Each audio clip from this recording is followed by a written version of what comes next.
My name is Lila. I met Gilbert at work and we got married after dating for a year. Now, I'm a stay-at-home mom living with our 3-year-old daughter, Arya. I'm in my late 30s, but thanks to my energetic Arya, I feel more physically fit than before.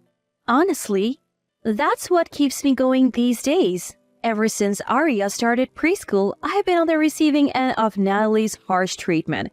It's gotten so bad that I have to spend all my free time while Arya is at school at my in-laws' house. The issues began when Arya started preschool. Out of the blue, I got a message from Natalie telling me to come to my in-laws' house immediately. When I got there, she handed me a broom and said, "Let's start with the entrance." Stunned, I just stood there. Natalie glared at me and yelled, "What are you waiting for? Clean! Don't think you can take it easy just because Arya's in school. It's a wife's job to look after her husband's family home. I have been cutting you slack, but not anymore." After wrapping up the cleaning in the entrance, I was tasked with cleaning the hallway, toilets, and bathrooms. Then came meal preparations, tidying up, and even cleaning the storeroom and washing windows. I couldn't help but wonder why I had to do all of this. Natalie's overwhelming presence made it impossible to speak up. By the time I finished cleaning like a professional, it was time to pick up my kid from preschool. Exhausted and having skipped lunch, I left my in-laws' house. From then on, Natalie started summoning me regularly, piling on chores until the last possible minute before I had to leave to pick up my child. I started resenting that this was eating into quality time with Arya. I had, of course, talked to Gilbert about this the first time Natalie called me over. "Mom's right, I work hard for the family. You lazing around at home makes no sense," he said, laughing dismissively. Lately, I have felt that Gilbert is looking down on me. He doesn't involve himself in household matters or with Arya.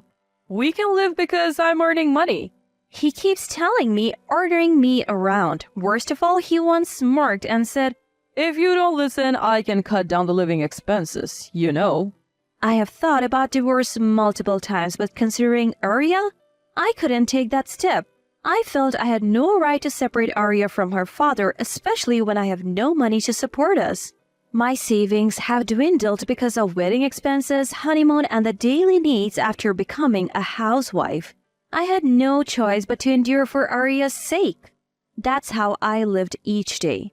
However, a few weeks after I started being summoned to my in-laws' house, Olivia got married. In isolation, that sounds like good news. But because Olivia became a housewife, she started visiting my in-laws more frequently. She hadn't been fond of us marrying before her, and she directed her anger at me, not her younger brother Gilbert. Every time we met, she would lecture me for nearly an hour, or how I was lacking as Gilbert's wife, or how unattractive I was as a woman. I used to tolerate it by suppressing my feelings and just agreeing, but Olivia didn't seem pleased with that either. If I'm this submissive to Natalie, there is no way Olivia finds it amusing. As if handling Natalie's demands wasn't enough, Olivia joined in, treating me like a housekeeper on days when I finished cleaning my in-laws' house quickly. She even made me clean her house. "Lila, your hair looks like bed hair. Stop showing your ugly bare face and put on some makeup. If you keep this up, Gilbert will get fed up and go find another woman." After dropping off Arya and rushing to finish the errands, I arrived at my in-laws' house. Olivia was waiting to ambush me at the entrance. "If only you were having an affair, life would be so much easier," she said. I couldn't help but think how true that might be.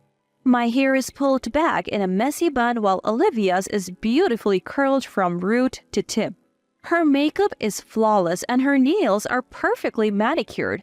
Her husband works at a top-tier company and it's evident that they live comfortably. When was the last time I went to a beauty salon? I can't even remember. I've been putting off getting a haircut for a long time. Neither time nor money has been on my side. On the days when Gilbert is away, I sometimes get called to my in-laws' house. They never kill me over when he's around, so Gilbert must be in on it. Each time I leave Arya with my parents and head over to my in-laws' place. I have become increasingly distant from the people around me, but I still keep in touch with Caitlin, a colleague from work. Caitlin has been my friend since before I started dating Gilbert, and she's always been a good listener. But I can't bring myself to talk to her about my current situation. So when I received a surprising message from her, I was momentarily stunned.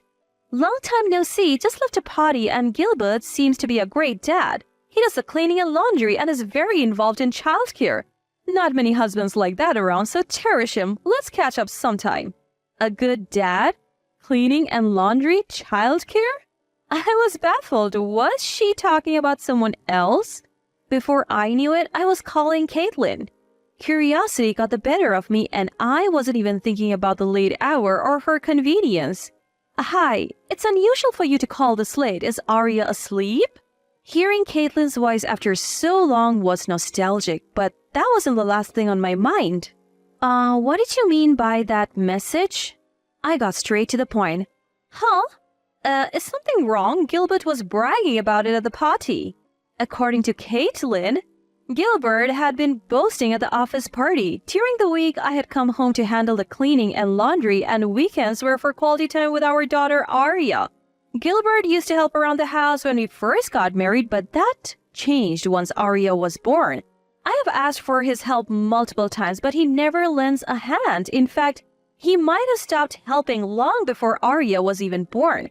It's frustrating that Gilbert does nothing around the house. Is he really just lying just to get some praise? I feel foolish for enduring this. I am looked down upon by Gilbert, bossed around by Natalie and Olivia, and still I tolerate it. Overwhelmed by my feelings, I found myself tearing up while still on the phone with my friend Caitlin. What happened? Is everything okay? Startled by my sobbing, Caitlin immediately asked what was wrong. After hesitating for a moment, I decided to confide in her about Gilbert's attitude and the harassment from Natalie and Olivia. That sounds really tough, she said. Hearing those words, my tears flowed even more freely. Caitlin stayed on the line with me until I had calmed down. I'm always here if you need to talk, but seriously, what is he trying to achieve by lying? Anyway, it's getting late and you should get some sleep. Gilbert will be home soon, right? When I stopped crying, Caitlin said, "Take care," and hung up the phone. I realized an hour had gone by talking to her. I had a message from Gilbert saying, "The party's still going on, so feel free to go to sleep." Something felt off. Just like Caitlin said, why would he lie? Was it because he wanted praise? I couldn't really tell. That night, I couldn't sleep with all the thoughts going through my head. I woke up early than usual the next morning, and Gilbert still hadn't come home. My suspicions started to turn into certainties. "Hey, sorry to call so early, but could you do me a favor?" I called Caitlin and asked her something. 3 months had passed since then. Life was still the same, being bossed around by Natalie and Olivia like a housekeeper, but it didn't bother me as much. Freedom was just around the corner. Knowing that made things easier. Today, just as I suspected, Gilbert told me he would be late coming home from an anniversary party. Don't wait up for me," he said, eyes glued to his phone and wearing his favorite shirt. To that, I mastered the biggest smile I could and saw him off with, "Have a great time. It's your fault we are unprepared for Christmas since you didn't show up on Christmas Eve. Get the preparations done now." When I greeted Natalie with a "Merry Christmas," she yelled back without any niceties, "Don't forget the roast turkey. It's not Christmas if I don't eat that."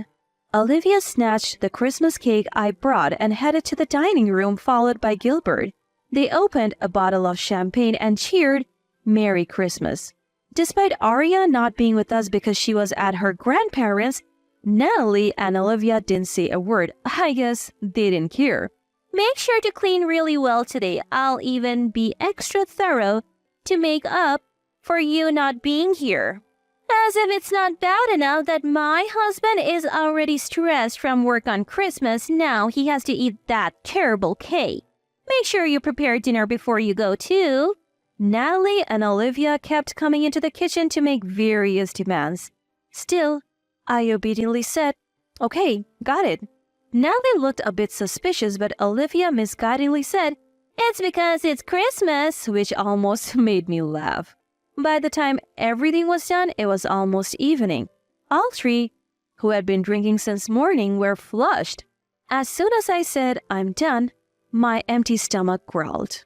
Nellie and Olivia burst into malicious laughter. "Once you're done cleaning and cooking, get out. There's no food here for you." Both of them said it in perfect unison as if they had practiced. Sorry about them. Why don't you go home?" Scratching his head, Gilbert pointed to the entrance with his chin. He probably thinks of me as nothing more than a housekeeper. I'll soon see you go through hell, so you might as well enjoy yourself now. Don't worry about it. With a big smile on my face, I left my in-laws' house. A few days later, I got a call. It was from Gilbert. I hadn't gone back home since Christmas and had been staying at my parents' with Arya. The message read, "When are you coming back?" But this wasn't the first time he actually called. Finally, the moment has come. What the hell is going on? Even through the phone, it was clear that Gilbert was furious. "What are you talking about? I can understand unless you explain." I feigned ignorance. It's about the documents that arrived. It says it's from a lawyer, but you set this up, didn't you? Quit messing around. I responded coldly. "Any complaints about demanding compensation from a cheating husband?" Yes. What I had sent to Gilbert was a certified letter. I had gathered evidence with Caitlin's help and had a lawyer draft the documents. Ever since I received that call from Caitlin, I suspected Gilbert was having an affair. Throwing back, ever since I got pregnant with Arya, Gilbert had been coming home late, claiming it was due to overtime. "I have to make money for the family," he would say. But I began to suspect that it might be an excuse to cover up his affair. I asked Caitlin to investigate whether Gilbert was actually working late on the days he claimed he was. Despite the inconvenience, Caitlin happily agreed and had been keeping tabs on him. My suspicions were confirmed. Gilbert was having an affair with a colleague. Probably the lie about being a family man who takes the lead in household chores was to appeal to his affair partner. That colleague seemed to openly wish for a husband like Gilbert. The photos sent by Caitlin were evidence enough, but I had also planted a voice recorder in Gilbert's bag during our anniversary party. Conversations with his colleague were clearly recorded, leaving him no room for excuses. On the other end of the phone, Gilbert was desperately trying to fabricate a story, but once I played the recording, he fell silent. By the way, I also filed a claim against her. She begged me to forgive her because we're breaking up, but no mercy here. Poor thing, looks like you were the only one serious about this. I added more salt to the wound, but it's not over yet.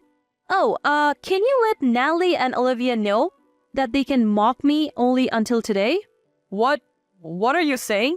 Hearing Natalie and Olivia's name, Gilbert seemed flustered. The recording has more. You can figure out what it is, right? I've gathered all the evidence. I'm sending Natalie and Olivia down with you. The rest of the recording revealed that Natalie and Olivia had been encouraging Gilbert's affair. Natalie and Olivia weren't just bossing me around. They were also helping Gilbert with his affair. They always summoned me to my in-laws' home on days when Gilbert was out just to keep me from going anywhere else. I reported their harassment and their role in Gilbert's affair to my father-in-law and Olivia's husband. My father-in-law, who's been working far away, should be arriving at the in-laws' place soon. As for Olivia, she's probably getting served with divorce papers right about now. When Gilbert called begging for forgiveness, I simply told him, "Talk to my lawyer from now on," and hung up. After that, I successfully secured the agreed-upon amount for damages, property distribution, and child support for Arya. Caitlin told me that Gilbert, now in debt, got unceremoniously dumped by his colleague he was having the affair with. Natalie and Olivia are both headed for divorce too, and apparently they're all living together now. Natalie, who's always been a housewife, Olivia, who's been living it up since she got married, and Gilbert, now drowning in debt. Even combined, their lives are a struggle. I have heard Natalie and Olivia had to get jobs to make ends meet. As for me, I moved back in with my parents and I'm living a much more relaxed life with them and Arya.